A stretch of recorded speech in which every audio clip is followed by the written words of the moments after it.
Welcome back. Welcome back. Happy Tuesday. Welcome back to the Funker News Network. I'm your host, Ronnie, for another week, unless they fire me or find somebody better, which is literally just about anybody. But while I'm here, I want to make sure that I'm, sending out a note to our sponsor for tonight's episode, AK9I, but I'm not going to send you over there and ask you to buy anything. I'm going to ask you to do something for free. There's a dog out there. You got a second chance through our partner, AK9I, to be one of the literal worst dogs I can imagine, because he bit me in a full suit.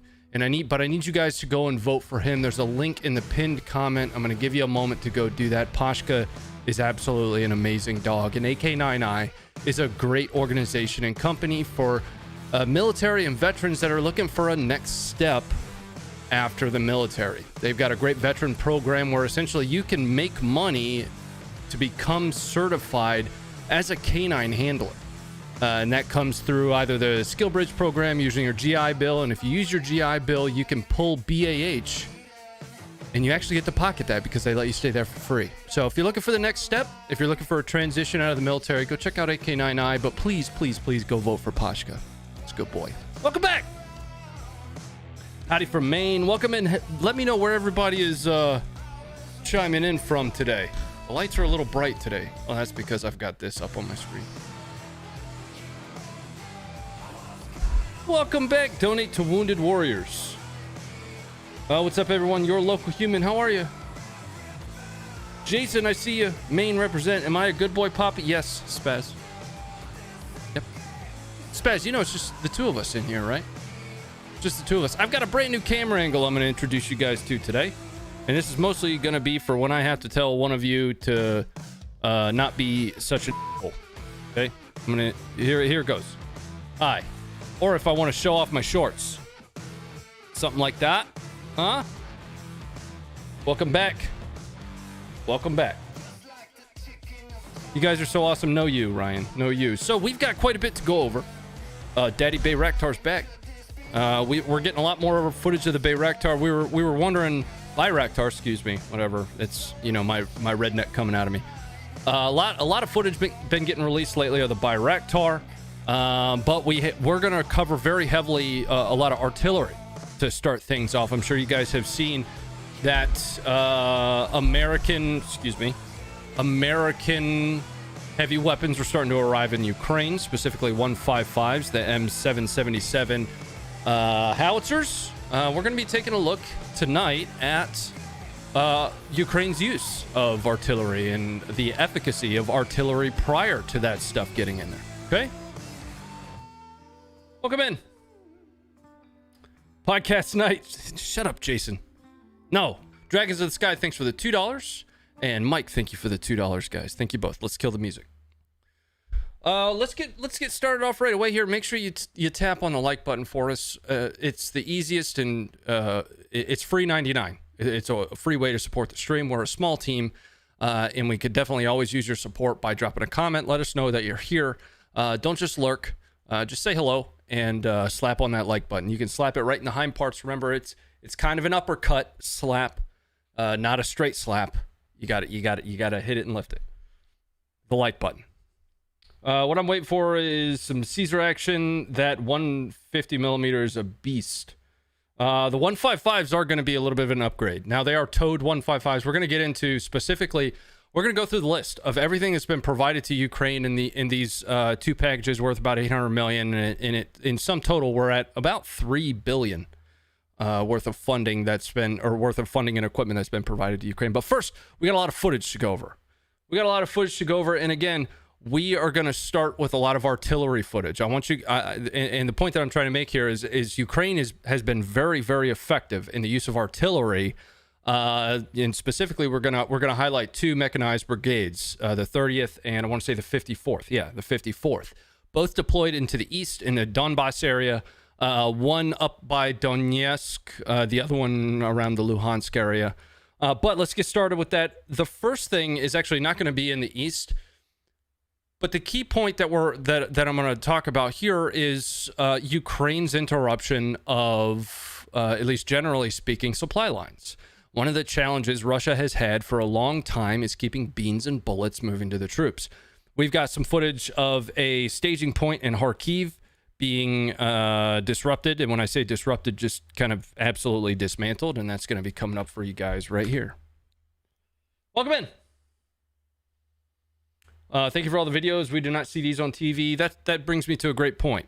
If you guys would like to see this footage ahead of me telling you about it, download the app, ! app. That next video is loading for you.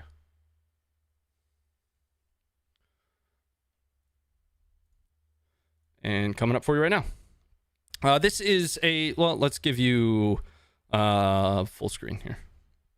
I don't know why that blinked like that. Whatever.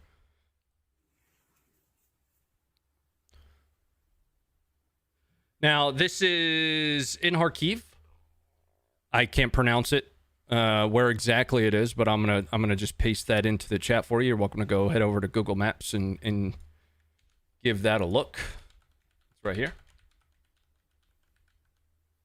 Now, reportedly, this is a logistics hub. Part of the supply infrastructure, the logistics infrastructure.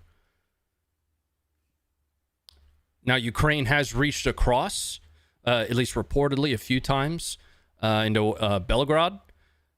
We've seen fires at military bases, at oil depots, fuel depots. There is no sound to this video.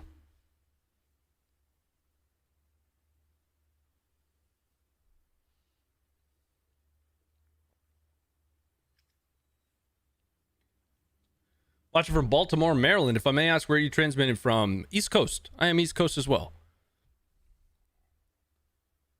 I'm in the Commonwealth of Virginia. I don't mind telling you guys I'm in Virginia.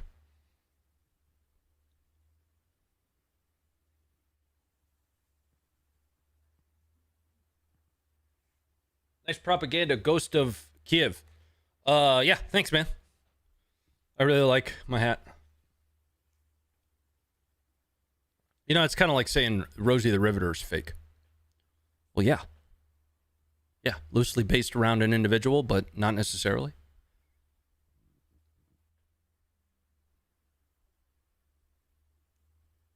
Strike's just 37 miles from the Polish border. Got it. Thanks for that. The team will start taking a look into that. What's a logistics center? Basically a place where, an organization or a military is collating supplies, right? A lot of people talk about combat power, infantry, air, naval. In order for all of those things to be effective, you have to get beans and bullets to them, right? One of my first units in the military, I was with a sustainment brigade. A logistics brigade, a supply brigade.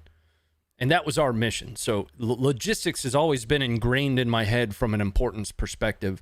And Russia has had a really difficult time keeping beans and bullets to the front line, not least fuel. A lot of the narrative early on in this was that, Russian vehicles were breaking down because they couldn't get fuel. Thanks for the 50. I don't know how to pronounce that. Fudemir? I effing love you, bro. Take that how you will. I'll take it the exact way it's read. Thanks. We appreciate that very much. Thank you for that. No food, no fight. No K rations on the front line. All right. So that was our first artillery video I wanted to show you guys. And if you were paying attention, you can really see how effective they're being with their artillery, but I'm hoping that one of these next ones are really going to help drive that home. Now, from a point target perspective, right? When a lot of people think of artillery, they think of it kind of blanketing an area. But Ukraine has also been very effective targeting, individual vehicles. And we're going to watch a Russian truck just absolutely getting erased off the planet by Ukrainian artillery. And we'll also talk a little bit about what artillery, at least, one or two of the artillery pieces that they do have, most of which is self-propelled, as far as I'm tracking. I'm sure they have towed stuff as well. I don't go down that far into the rabbit hole. I'm starting to a little bit because it's interesting to me what capability increases the 155 is going to be bringing to the table. I'm not perfect. I don't know everything. I don't know anywhere close to everything about Ukraine. We really just focus on combat footage here. It's coming up for you right now. I'll show you where the truck is. All right, so here's your truck right here. And there it goes. And it's gone.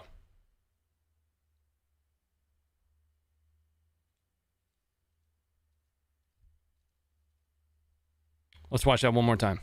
If you blink, you miss it. And it's gone.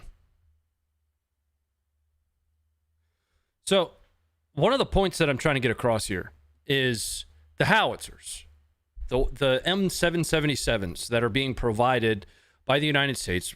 First of all, the 777 is manufactured by BAE Systems. I used to work for BAE Systems, believe it or not.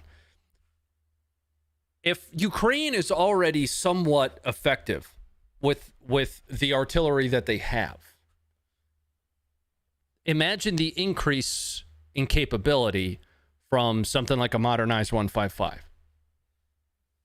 We're going to look at some video coming from the 30th Mechanized Brigade, which is near Luhansk, and I'll show you guys that on a campaign map shortly after the video. But this is targeting an MLRS site, multiple launch rocket system site. You know, a lot of times we're talking about the BM-21 Grads, but there's also, technically, I think the TOS-1 is an MLRS. Would I be wrong in assuming that? Former Artie guy here, 155 gets some, missed the 175 and 8-inch. Oof. Yeah, so I think you can appreciate and understand, you know, based on this next series of videos, how effective Ukraine is being with artillery. So now that we're introducing another 90 artillery systems into the battle space, which is going to come along with 183,000 rounds of ammunition, which actually isn't as much as you think. I want to say in like one day in World War II, they fired like double of that just to soften up German positions. But we're also introducing, you know, 72 tactical vehicles to tow that system, because the M777 is a towed system. It's not a self-propelled system, meaning it doesn't have tracks. All right, this next video is coming up for you. And again, this is an arty strike against an MLRS supply point.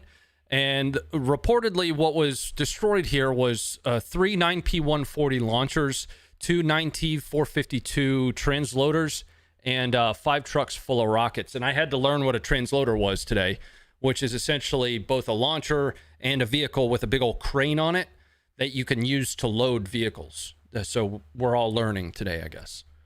It's coming up for you guys right now.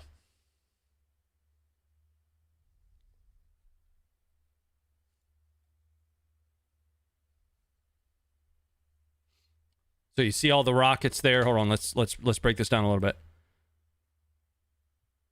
So these I want to say are your launchers on the far right here, just behind my camera box, and here. These are your trucks full of rockets.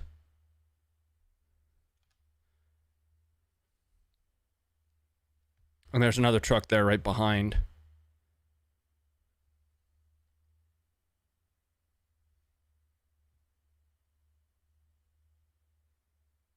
I'm going to give you full screen on this.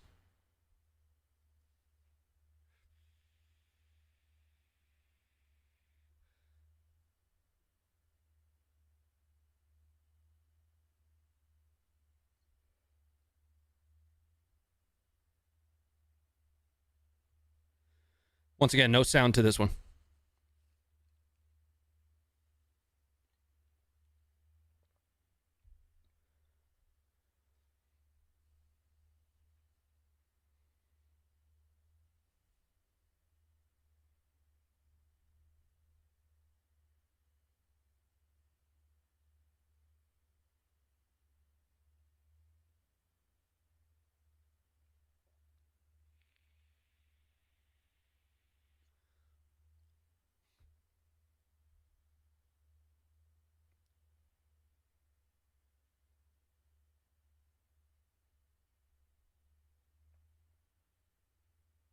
And you see those secondaries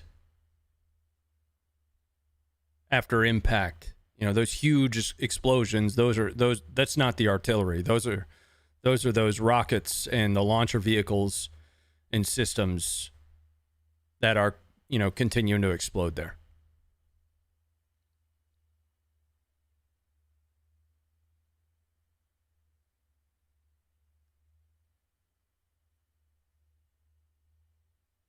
See, that's not artillery right there. That's not.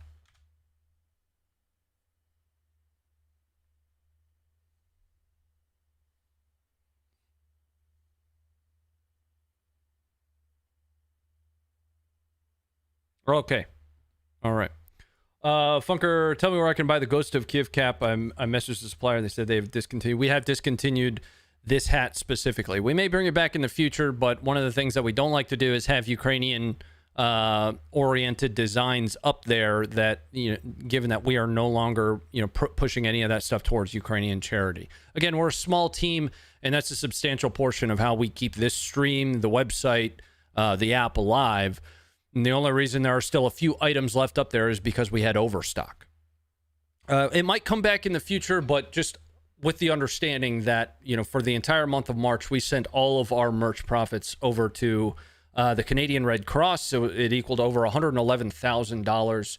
And at the end of March, we stopped producing Ukrainian specific designs. The first American has also died in this war. Yep. I do have some notes from Mr. Willie Cancel, a 22-year-old with a 7-month, and we'll be covering that probably towards the end, given that we are really just focused on some of the footage that's coming out. Even the Ukrainians said the Ghost of Kiev story was manufactured and false. Yeah. Yeah. We know. I get it. We know. Did you know? Did you know that Rosie the Riveter was false as well? It's a morale campaign, man. Come on, bruh. Stop it.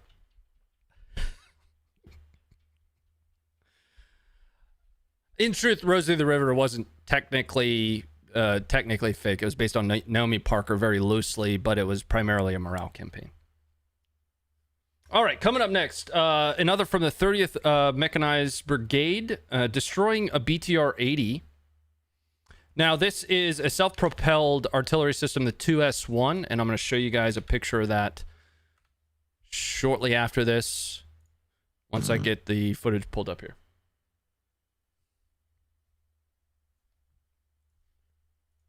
It's coming up for you guys right now, and you'll see this BTR right dead center of your screen.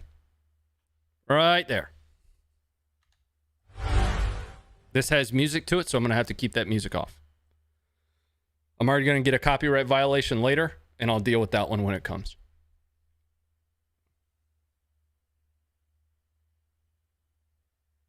Ronnie, can you put the definition of metaphor on screen since we're... I don't get it. Just don't understand.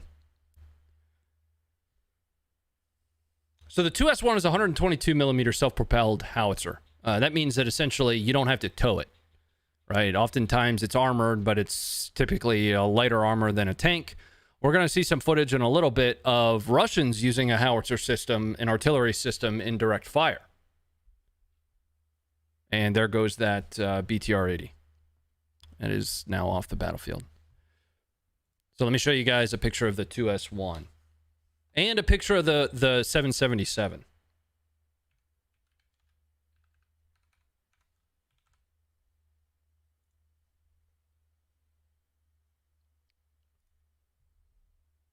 Trying to find a really good picture.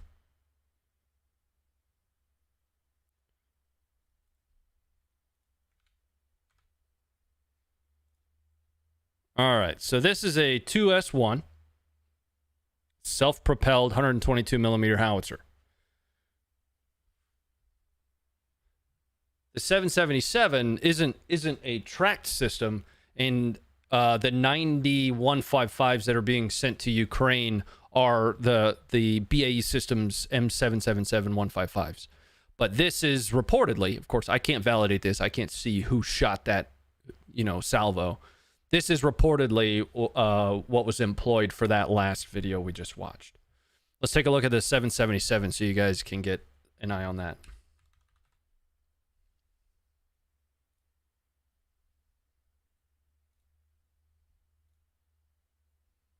All right, here is your M777 coming right off of Wikipedia. Bam.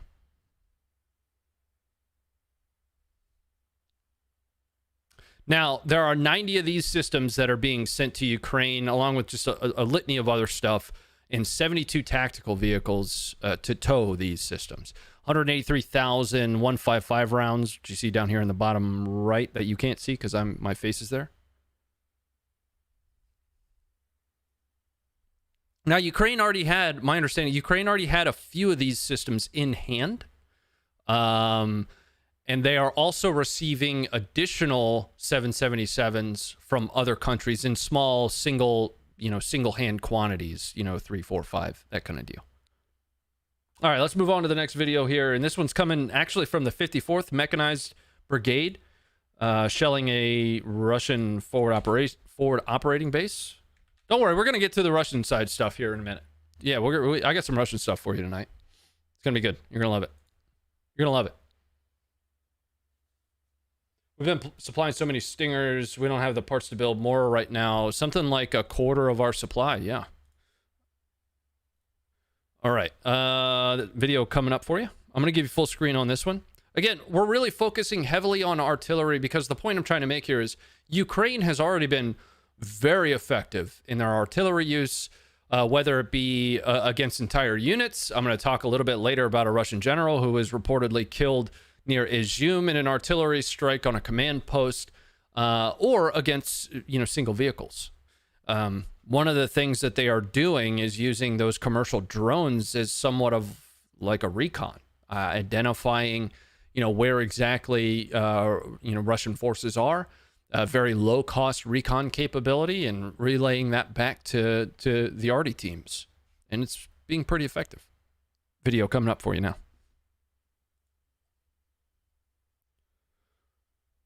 Wrong button. Hi. You look nice. Here we go.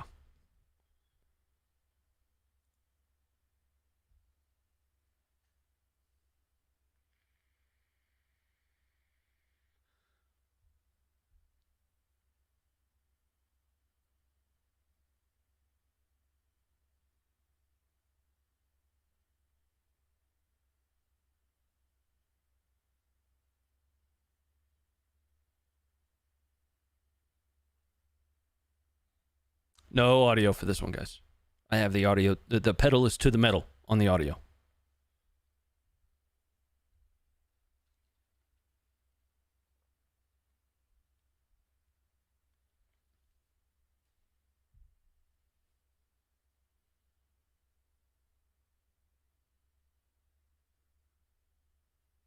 We're going to go through everything that they are receiving in this aid package.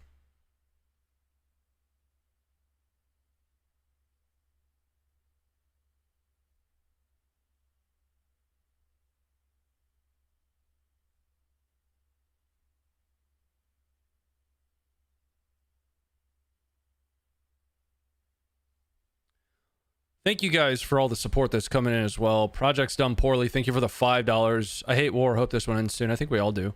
Maybe outside of corporations. Bill, thank you for the $5. Boyd, 868 Bravo. Thanks for the $50. Arm Ukraine, send Abrams. It'd be over tomorrow. Dan, thank you for the $5. The trolls are out in force tonight. They are, but don't feed the wildlife. Don't feed the wildlife.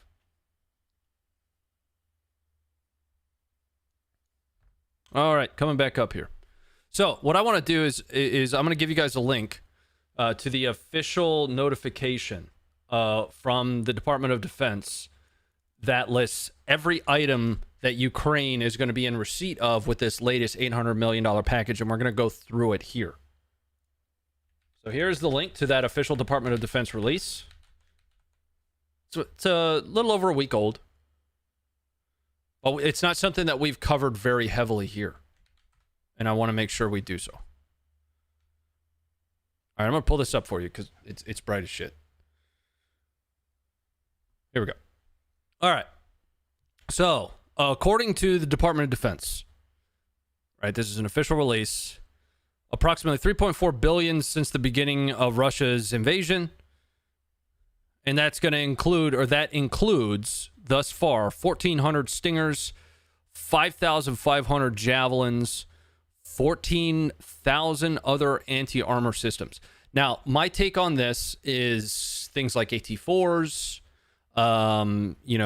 even foreign weapon systems that we have stockpiled, which we do keep one. Like, I mean, we're giving them 16 Mi-17 helicopters. We don't use those, but they are in our stockpile. 700 Switchblades, that loitering munition, kamikaze drone, if you will. 90 155 millimeter Howitzers, which are the M777s, and 183,000 artillery rounds. 72 tactical vehicles, 16, like I said, Mi-17s, Humvees, hundreds of them. That's vague. That's vague as shit, but okay. But that's what that is. High mobility, multi-purpose wheeled vehicles, HMMWV, Humvee.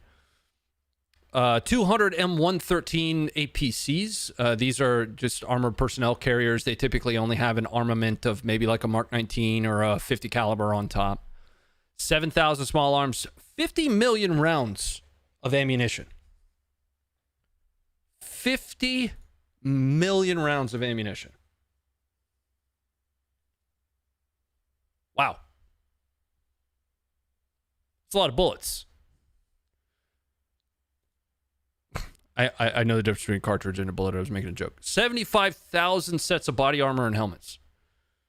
Now, this one, I tried to do some research on the Phoenix Ghost. I tried to find out more information on the Phoenix Ghost, and I wasn't able to find much, man.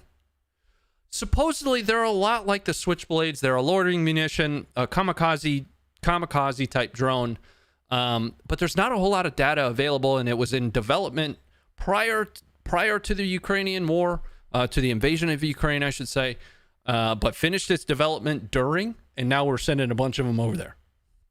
I would love, if you guys happen to have a video of some kind that walks through some of the details on the Phoenix Ghost, specifically in comparison to the Switchblade. That would be of interest to me to look at. Laser-guided rocket systems, some UASs. Just so you guys understand, when you see UAS, the difference between UAS and UAV is UAS is the overarching umbrella term, right? An unmanned aerial system includes not only the vehicle, but the control system. UAV is specific to the vehicle, right? Just a nuanced thing there. Counter-artillery radars, counter-mortar radars, claymores, C4, comms, Seaburn equipment, medical supplies. So that is effectively, at least to date, what has been provided and what is now included in this most recent aid package.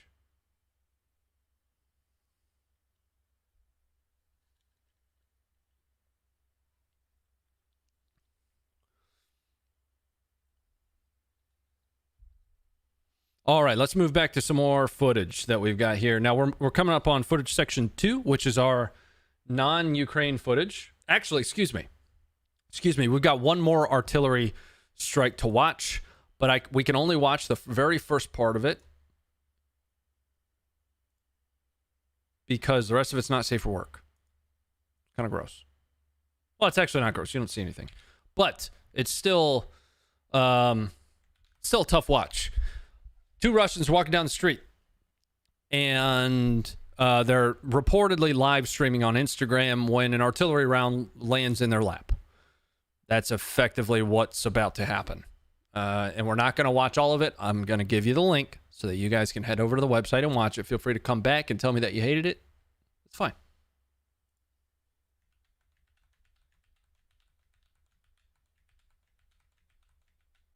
That's the link to this video. What I need to do is just scrub it to know where I need to stop it.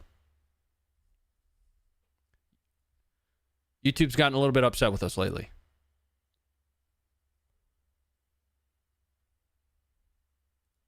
Okay. You guys get 6 seconds worth of video. Coming up for you now. Button. There's the button. Now there is audio to this one. Основная задача выполнена. Выполнена на 5 с плюсом. Суммарно у нас. That's it. Right at that point, that individual is hit by artillery. I'm going to give you the link again that you guys can go and watch that video.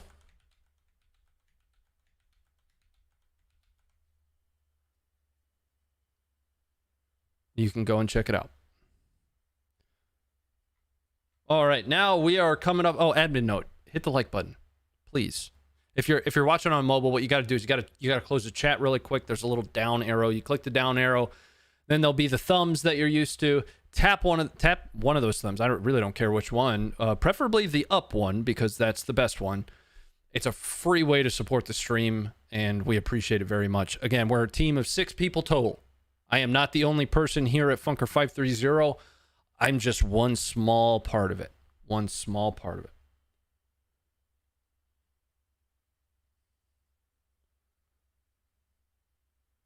Hey, Joshua. Goodbye, friend. So long. Bye-bye. Stream snipe? Oh, man.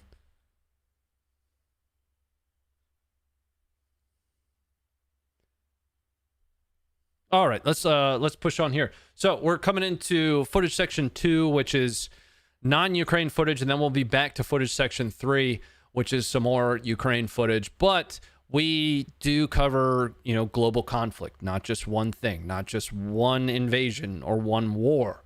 We've been covering everything from Africa to the global war on terror to Ukraine to Yemen. So we're going to watch a couple videos here of non-Ukraine footage. The first one's going to be Free Syrian Army. Free Syrian Army, words are tough. Once again, being direct hit by a mortar round. And I'm going to have to give you this link too. The reason that we have our own app is because a lot of this stuff we can't show you on YouTube. All right, so I'm going to scrub this one. Just like the last one, I'll give you up to where I can show you.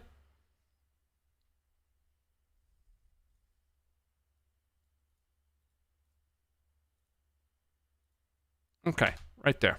You got 26 seconds worth of video coming for you right now. But follow that link. Go watch this footage yourself. Then come on back here and let me know what you think. Coming up right now.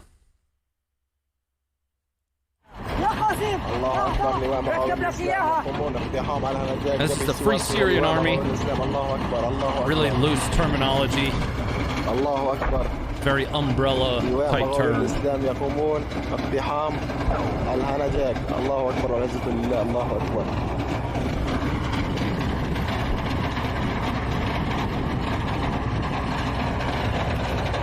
All right, that's it. That's it. So here is the link to that footage. I'm going to give it to you once again. And if I wasn't going to show you Russians blown up, I'm not going to show you Syrians blown up. It's just not going to happen. But it is available for you on the website if that's something you want to look at. The next video is actually coming out of Iraq. This one we'll be able to watch all of. Complacency kind of kicks in for some Iraqi soldiers, and they mistaken ISIS VBID, vehicle-borne IED, SVBID, suicide vehicle-borne IED for a friendly vehicle, and it appears to be a very large one, and it detonates right in the middle of their compound, and that's going to be coming up for you right now.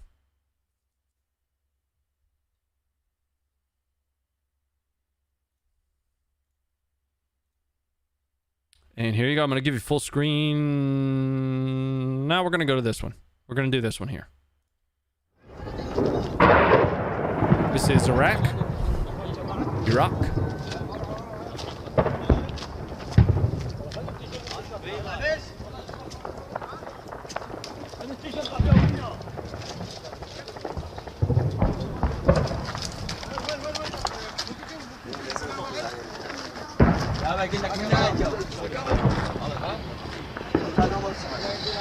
John, I'm going to cover that here in just a second.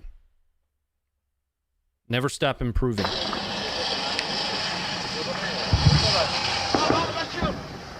See that vehicle that just pulled in? I know you saw the call out there. But this vehicle right behind my face that you can't see, this vehicle is our vehicle-borne IED.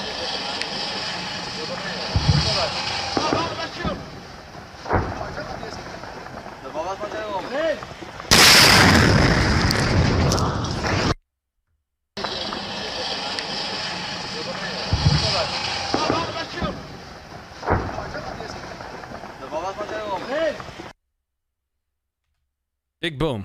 Big bada boom there. Okay. So let's chat about why I'm going to try to limit a little bit more the not safe for work stuff. You know, we have been battling with YouTube for a little while about reach on our YouTube videos. And one of the things that we have heard back is we have to provide as much context and as little not safe for work as possible on YouTube, right? Now, historically, we have tried to push that boundary to see what was okay and what hasn't, and we're starting to get a better understanding and better feel for it. If you guys want to see this stuff, that's why we have our own app, and that's why we have our website, right? I'm not trying to kick you over there for any other reason than for you to be able to watch this stuff unimpeded. Again, the other benefit to that is you don't have to look at my dumb face while we're talking about it, all right?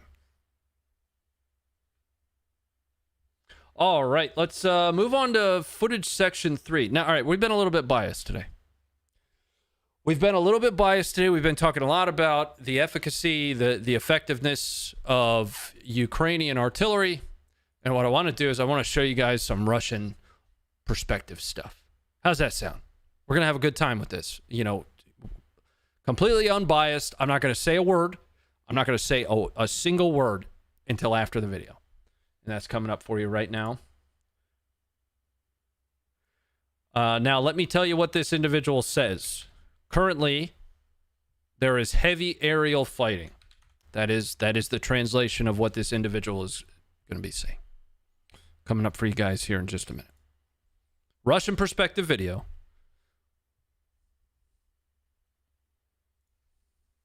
Okay. Here we go. I'm going to go away. You guys watch.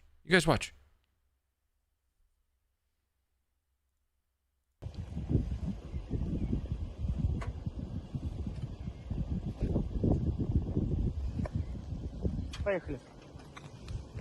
Всем привет, это проект Вар. Вы знаете, что действительно в воздухе идет достаточно серьезная борьба с беспилотниками. Это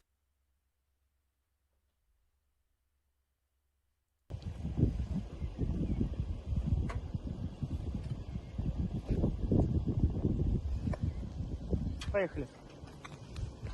Всем привет, это проект Вар. Вы знаете, что действительно в воздухе идет достаточно серьезная борьба с беспилотниками. Это There you go. Now, at least a portion of what he says is currently there's heavy air fighting. Okay. Yeah. So let's move on. Let's move on to the next one. To the next video that we have. Now, reportedly, I don't have a whole lot of details on this one. Reportedly, footage released by the Ministry of Defense shows Russian artillery targeting what they have reported as Ukrainian positions.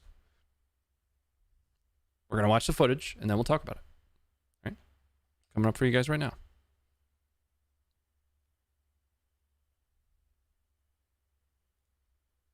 Stand by. Here you go. Full screen. Yeah. Go ahead, guys. You got it.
Enhance.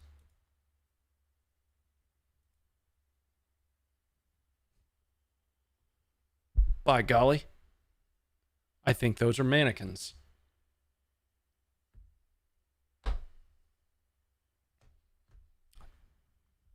I'm giving you the... Let's move on.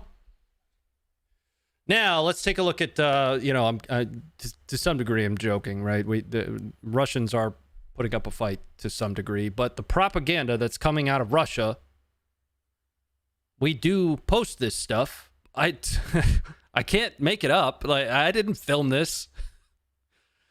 We're gonna watch one of Russians in Mariupol using a self-propelled howitzer system in direct fire mode. So this one is actually going to put us into Mariupol with something a little bit more believable than that. Coming up for you guys here in a minute. That one was found in I gotta mention Josh for that one. In 5 minutes before the stream started, he was like, "Hey, did anybody post the mannequins?" And I was like, "Dude, I'm getting ready to go live. You need to tell me what the mannequins is right now." And he showed me the video, and it's now one of my favorites. This is a 2S1. We went over the 2S1 a little bit earlier. Self-propelled howitzer. It's got a 122 on the front of it. What's interesting about this is this isn't a system that's really designed to be in close quarters. It's typically got much thinner armor. It's much more susceptible to being hit and taken out pretty rapidly and quickly. But Russia using that 122 in close quarters can be pretty devastating. Coming up for you guys right now.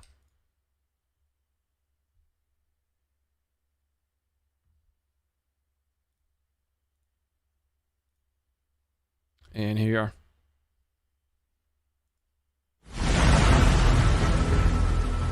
We've got music here. I need to wheel that back a little bit.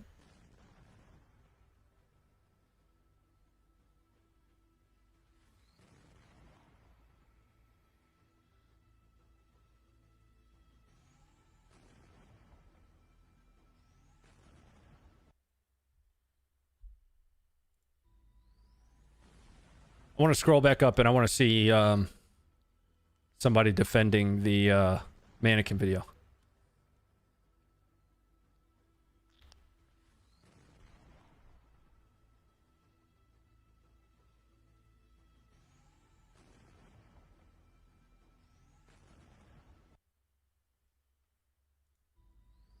Oh, it was a still image of their trench?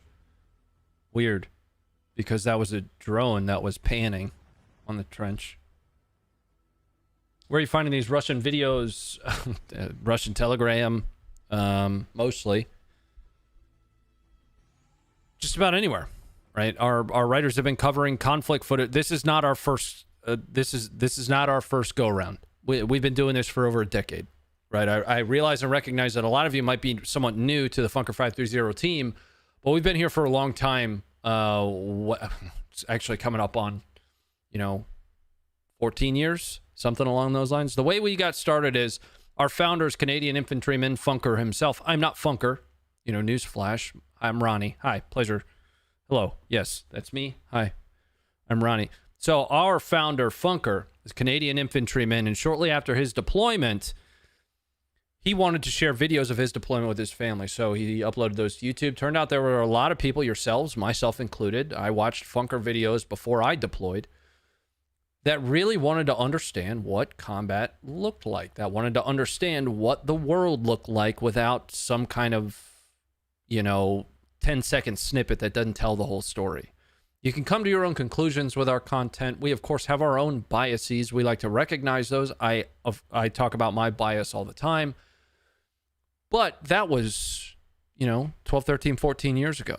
So global war on terror, Yemen, Pakistan, India, Africa, Ukraine. You can find footage from across the globe on conflicts. Let me scroll back up here. CIA asset for a decade. Yep, from my basement. Yep. This is my control bunker in my basement. with my video game stuff in it.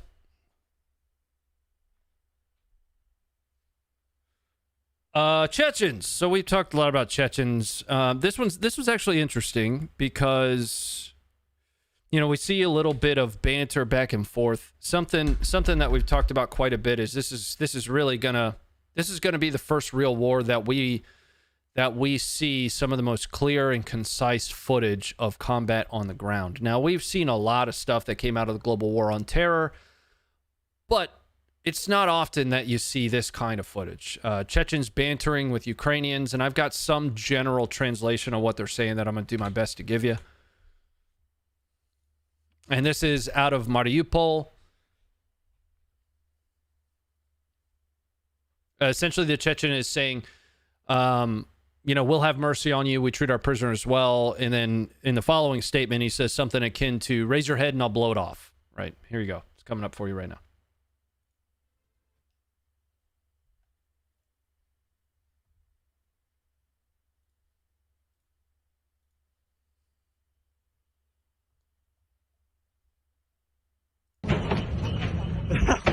Медведь, тут цыган! Мы тебя помилуем! Мы с пьяными обращаемся хорошо! Аллаху Акбар! Аллаху Акбар!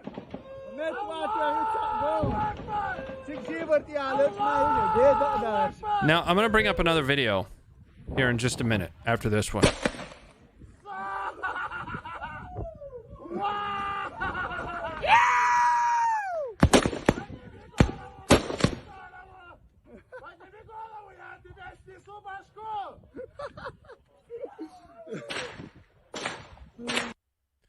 What's interesting about this video is this blue wall. Now, a couple days ago, we posted some footage of Chechens looting bodies, right? And I actually don't know if I can bring that one up. You guys can find it on the site. I found it earlier by searching in the top right corner, or if you're on mobile, right at the top, the term loot. I wasn't able to reconcile the two videos as to whether or not they were the exact same location, but they're probably pretty close to each other. And we also had another video from, you know, a Ukrainian angle of, I want to say a Ukrainian soldier had a shoulder-fired grenade launcher, and we could hear Russians screaming on the other side. This kind of banter, this direct discussion format, talking to each other, is very, very rare.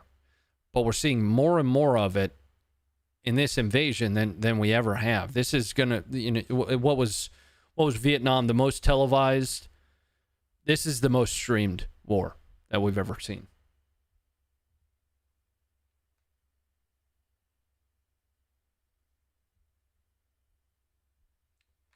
Allahu Akbar has gone to Ukraine. Those are the Chechens. They are Muslim. You know, God is great. We hear that over and over again coming from them.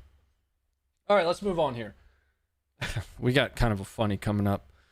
We've talked a lot about Odessa. We've talked a lot about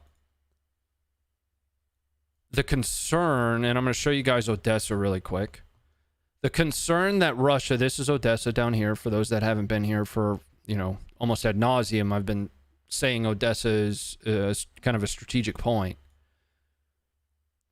We've talked a lot about the potential that Russia would, you know, do some kind of amphibious assault. There have been, you know, ship buildups out here in the sea. They've recently actually backed off a little bit, and I think we found out why. Let me show you.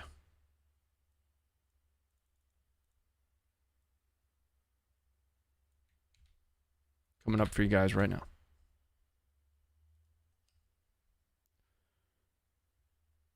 Now, I'm going to have to give you guys some sound effects. There isn't a whole lot of sound to this one. This is on the coast of Odessa.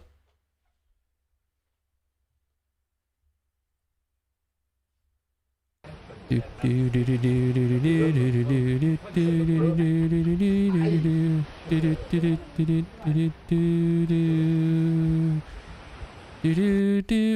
sorry.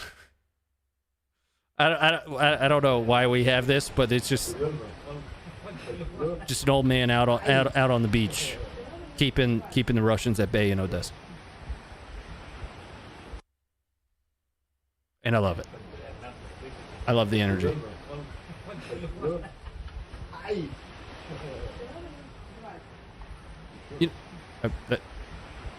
There you go. Sound effects are great. Thanks, man. I practiced. I did, actually. On Instagram, I actually posted I'm training for the Murph Challenge. I'm going to do the Murph live this Memorial Day. And I put together today's training that I did, and the sound that I used is the Rocky theme. So I actually have been listening to that for a little bit to make sure I got it just right for you guys.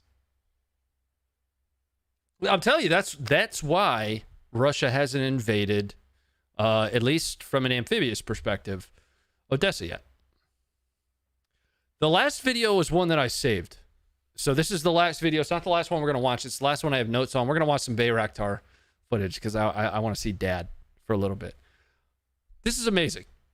So we've seen recoilless rifles and ATGMs being used against naval assets for the first time. I've never seen a recoilless rifle or an ATGM being used against a chopper before. But we're about to. Now, reportedly, and we're going to watch it happen, Ukrainians used a Stugna P ATGM to take down a Ka-52 Alligator. That's amazing. Coming up for you guys right now.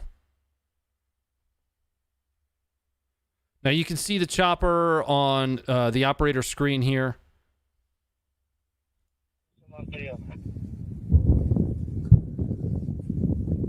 It's just loitering for too long in that spot. Есть! Yeah!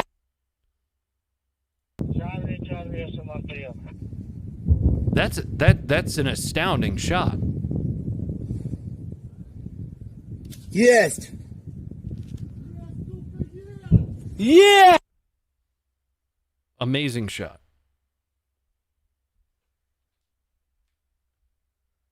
That's the second one? That's the second time they've done that? That's the first time I've seen it. Really? Yeah, that's the first time I've seen it. I don't know how I missed the other one. All right, let's take a look at some Bayraktar. And the reason I didn't put these in my notes is I want to show you guys how easy it is to find footage on the website and on the app. So I'm going to pull up the website and the app. First, I'm going to turn it on to dark mode because it's really bright. And if you don't use dark mode for stuff, you're an absolute monster. But I'll do it with you so you can see how we do that. Coming up for you now. All right, let's go to dark mode here. Toggle dark. That's it. Okay, we did it. So if you guys want to find anything, Bayraktar.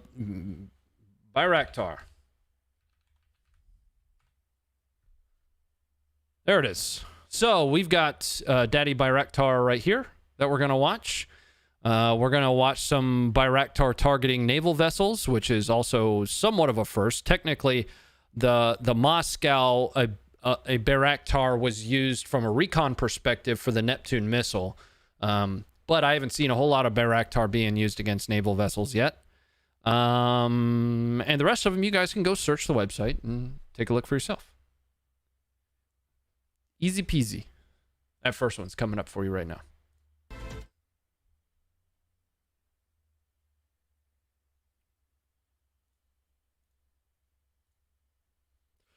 This video, it was posted by Will. And this is a Bayraktar targeting a Russian armored vehicle. Coming up right now. Трохи поплавився їх інвентар. Somebody put the Bayraktar.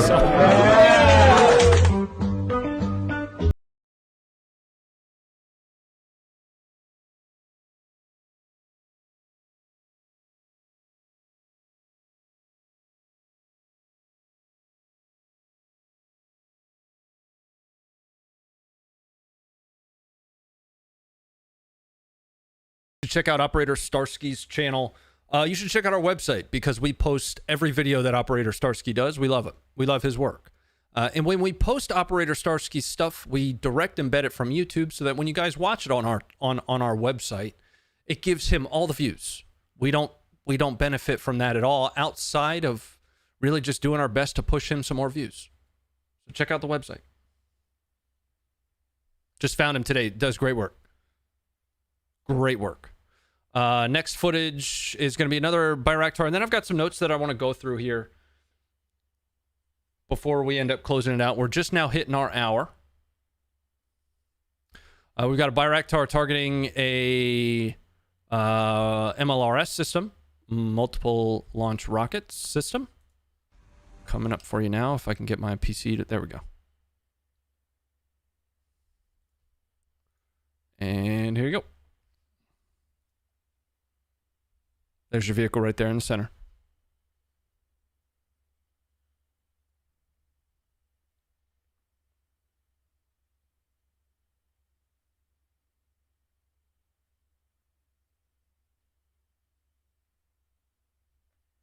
And there we go.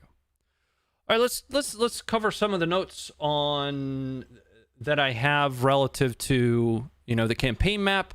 We're going to focus a little bit more on the top headlines rather than campaign map analysis for today, largely because there's a lot to get through. Foremost, somebody mentioned it earlier, the first, you know, officially confirmed U.S. casualty that we have. I mean, we've had a couple British casualties last week, KIA 2 specifically. But 22-year-old Willie Cancel was killed in fighting in Ukraine while he was working for a private contractor. That's been all over the news, but I wanted to make sure that I mentioned that. Even Biden has spoken about it a little bit. I did have one more video that I wanted to show, but this has got more to do with the artillery that I mentioned earlier. Another Russian general was killed, specifically in Izum, and specifically the general was Andrei Simonov, and I've got that video right here.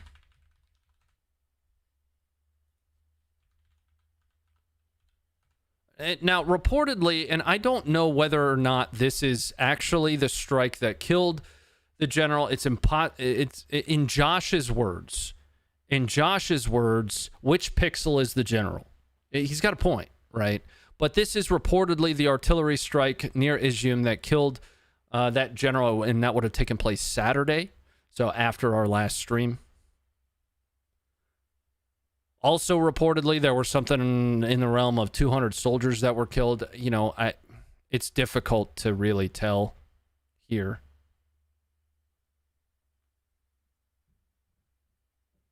What army loses 10 generals in 2 months to fight? This one, apparently. Now, we are going to go to the campaign map. Don't worry. We're going to use Hominia the West's campaign map, though, because I want to show you guys. We showed some videos of the 30th Mech Brigade and the 54th. He's got those marked on a map, and I want to show you exactly where they fall. That way, it'll just kind of give you a little bit of perspective. But we're going to talk a little bit about Mariupol, but not in the direction that you think. The situation on Mariupol is changing pretty rapidly. So let's pull up that campaign map, and I'm going to give you the link to his channel. I love his work. Make sure to go and follow him. Go check out his work and let him know that we sent you.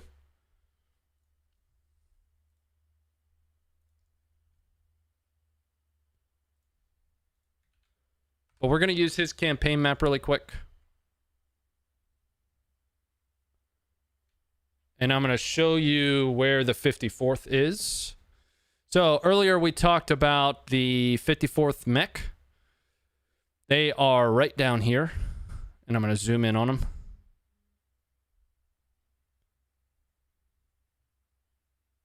Really putting in work from an artillery perspective. And we talked about the 30th Mech here. In the east of Ukraine. If you don't know what you're looking at here, effectively this is Ukraine. So in the east we have the Donbass. Come on, scroll in. Quit messing with me. I'm going to move me to the left. There we go. And what you're looking at, if you want to do some research, is called military symbology. Right? The last time I said symbology on the stream, somebody commented on like on one of the videos and was like, that drove me crazy. It's symbolism. No, it's symbology. It's quite literally called symbology. Right? But it'll help you understand what each of these symbols means. You know, from a basic perspective, diamonds are obviously going to be quote unquote enemy or bad, you know, dependent upon who it is that's creating the overlay. Green in this situation is going to be Ukraine. Blue, if we had any blue, would be Western forces, like U.S. forces. When he did one at one point that showed Poland off to the west, and you could see all of the blue symbology over there. If you're S2, you know symbology. I am a 96 Bravo. Mm-hmm. It's been a long time since I've touched symbology, though. It's not just schoolhouse. He does have a little bit of a legend down here, but the legend is really only going to help you with some of the basics, right? Like this is a supply hub. What you're looking at with these is an X is typically going to mean, you know, infantry. If there is, you know, kind of an oval, it's going to be mechanized infantry. The little circles at the bottom is wheeled, you know, BTRs, that kind of stuff. You got naval, so Marines out here in the west over by Kherson. And that brings me to the next thing that I wanted to talk about. And we're actually going to use live UA map for this. And that's going to be the possibility, and this is going to be a bunch of what ifs. This is going to be like a whole litany of what ifs. May 9th is coming up soon. All right. Who I'm sure you guys are tracking the significance of May 9th. May 9th is in Russia, as well as, you know, quite a few former Soviet republics, Victory Day. There is a belief that something of relative significance is going to be announced on or around May 9th by Russia. There's kind of a growing suspicion that one of the things that Putin is going to announce is the official annexation of all of Russia's territory that they've gained. Now, here is the one piece that I've heard so far that would kind of support that. Kherson. Kherson is a major metropolitan center down here in the south, just north of Crimea. As of May 1st, Kherson was forcing the use of rubles rather than Ukrainian currency. That's not something that you normally would do, even in an invasion perspective, an occupation perspective. That specifically lends credence to the belief that Putin is going to make a play for more than just Crimea and Donbass. Why would they enforce the usage of rubles in Kherson otherwise? I'm interested in your thoughts.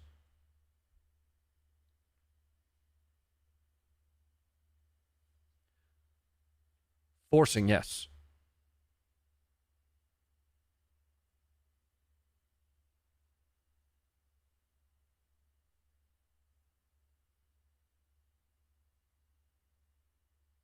Symbolism, on the other hand, is the correct vernacular. Okay, let's go through an exercise here.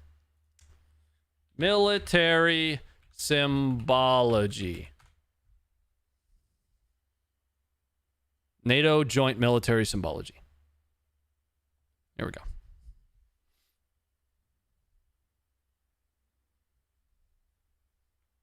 Okay, back to your regularly scheduled programming. That's a good question, actually. Yeah, that is a question mark for me, right? And if you guys want to read the source for that, that's going to be here.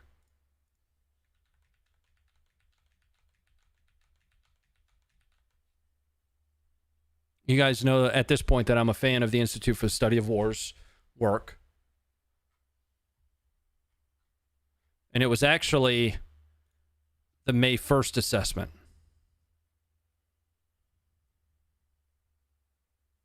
Here.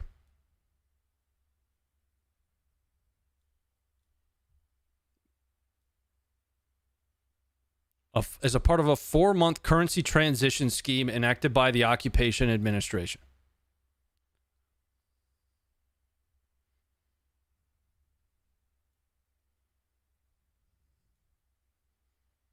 And this is what I was just saying a minute ago. These measures, which are not necessary or normal in military occupation administrations, indicate the Russian president likely intends to retain control over these areas, and his ambitions are not confined to Donbass.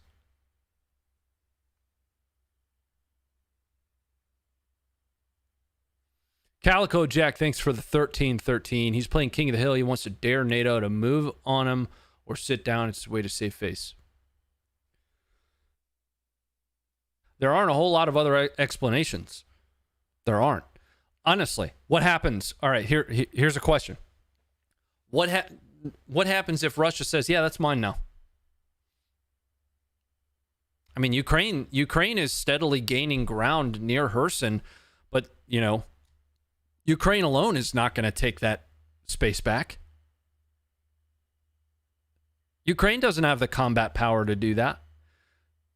Maybe in a war of attrition, Ukraine may be able to eventually win that back with Western funding and Western support. But to date, who's going to stop him from saying that?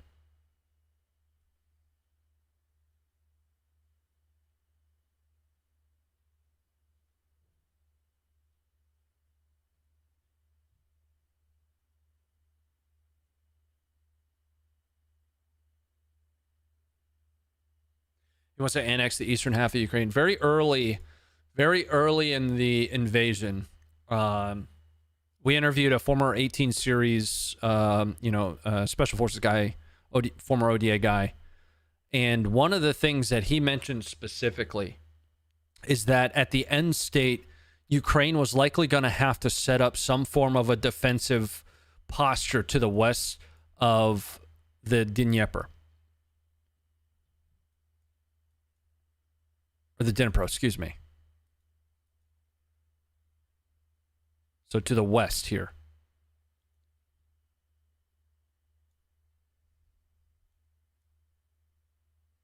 So that would, you're not the first person to raise that as a concern. Now, the general failures of Russia in the north, I think Ukraine is able to really hold in a defensive posture, especially in the east. Something we haven't seen, and it's not for a lack of trying from Russia, is a whole lot of advances in the east, right around the Donbass line. Think about this. Ukraine has had 7 years to build up their defensive posture here. It's very dug in, and they can continue to hold there. Ukraine can. The problem, which we've been talking about since, I don't know, March 1st, maybe February 25th, even, is those forces being enveloped here, right? South from Izum. I mentioned that we'd talk about Mariupol. One of the reports, and it's not just it's not a single source, one of the narratives that's coming out right now is that Russia, from, more or less, is somewhat abandoning, and I wouldn't say abandoning, is somewhat bypassing the remainder of Azovstal, leaving really only minimal forces there and pressing combat power into the north to begin pressing from the south to the north, presumably. I don't know. But that's a question that I have, is who stops Putin from basically saying, that's mine? I own that now. I don't. I heard they were attacking in Azovstal today. Yeah, there's that's why I say abandon isn't the right word, right? They are redeploying a majority of combat power out. I saw that report too. About 6 hours ago, they had coordinated a ground assault with a small coordinated ground assault with artillery. But you can do that with without the amount of troops that you have near Azovstal right now.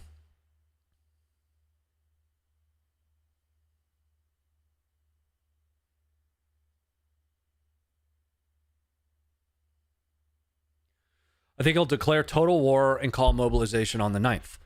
So that is the common theme right now that a lot of people believe is effectively Putin saying, you know, we are now at war with Ukraine rather than calling it a special military operation. That gives him the ability to you know, pull forward more conscripts, mobilize more reserve forces, but you're not really looking at the tip of the spear. And again, Russia's not going to they're not going to overemploy their best capabilities in Ukraine. They're just not going to do that. It would leave, you know, Russia too vulnerable. My concern, if this draws on, you know, too long, are the economic impacts to it. The West can't continue to afford funneling money in there. Half the countries that are sending money there are bankrupt anyway. Where's the money coming from? We're just going to print it?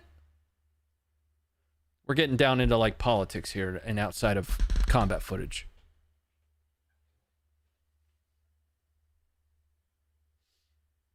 All right. Just checking back in on some of this support that's come in, and I appreciate it so very much. Dark, thank you for the 389. After the possible Russian defeat, could there be possible invasion of Russia? I doubt it. That would be dumb. That would be stupid. I'd like to see Canada become the largest country. Yeah, I doubt that would happen. You know, there's still the nuclear deterrent. Right. Beezer, thanks for the $2.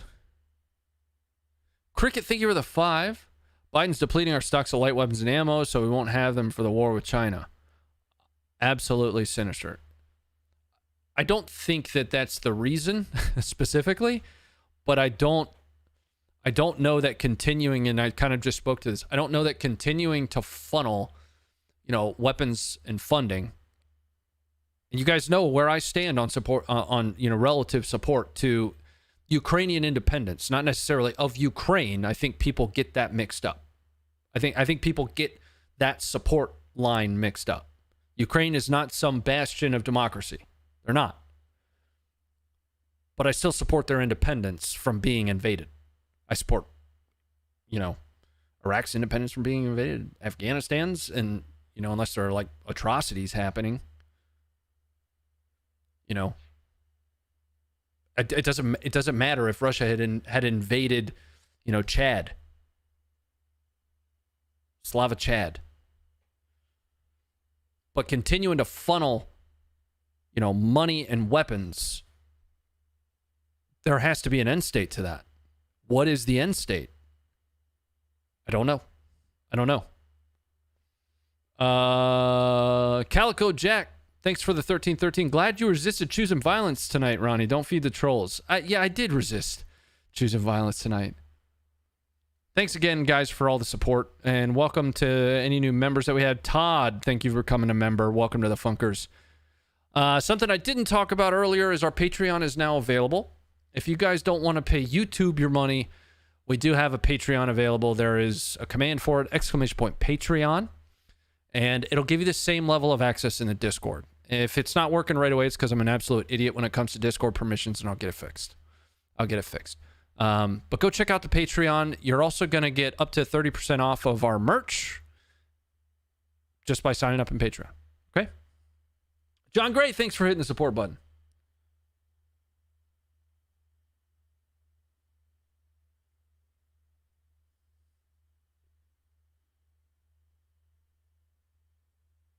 Just looking through the chat here, making sure I'm caught up with what you guys had. Again, this is supposed to be a discussion. Sometimes I get a little long-winded, though. End state is we're going to see Ford and Chevy built in Ukraine. Well, hopefully they build it better than they built, you know, Russia's aircraft carrier. That thing's a piece of junk. All right, folks. That's going to be it for me here tonight on the Funker News Network. It's my night off, but if you guys want to follow along with me live, I'll be live tomorrow over on my channel. We're going to kick back and we're going to have a good time. I'll drop a link in once I have the ending screen and all that stuff going on. Otherwise, we'll be back here at 6 o'clock Eastern Standard on Thursday for a little bit more Ukraine combat footage from around the globe and some good discussion. Thanks for being here and stay informed.